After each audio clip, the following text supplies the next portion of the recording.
हिते वांखे ख़बर ॾींदालू सेठारजा में जाली नोट ठाहींदड़ टोले जी ॿिनि औरतुनि खे गिरफ़्तार कयो वियो आहे। शहरन सूमल ऐं नसीब आशर खे सोगो करे पुलिस हवाले कयो। मुस्तमात वादुल लुंड जी फरियाद ते औरतुनि ख़िलाफ़ केस दाख़िल कयो वियो आहे।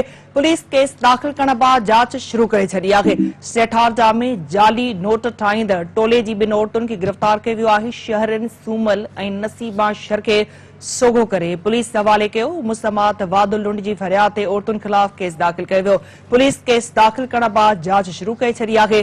सेठारजा मां अवांखे ख़बर ॾींदा पिया हलूं। सेठारजा में जाली नोट ठाहींदड़ टोले जी ॿिनि औरतुनि खे गिरफ़्तार कयो वियो आहे। शहरन सूमल ऐं नसीब आशर खे सोगो करे पुलिस हवाले कयो। मुस्तमात वादुल लुंड जी फरियाद ते औरतुनि ख़िलाफ़ केस दाख़िल कयो वियो आहे। पुलिस केस दाख़िल करण बाद जांच शुरू करे छॾी।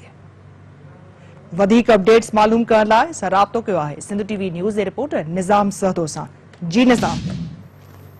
निदाई बिल्कुल सेठारजा शहर में ॿ औरतूं हुयूं जेके जाली नोट पियूं हलाइनि ऐं दुकानदारनि उन्हनि खे जाली नोट सुञाणे वरिता। जिन पुलिस खे इतला ॾिनो, पुलिस पहुची उन्हनि खे गिरफ़्तार करे केस दाख़िल करे वरितो आहे। पुलिस वधीक जांच करे रही आहे। जी निज़ाम।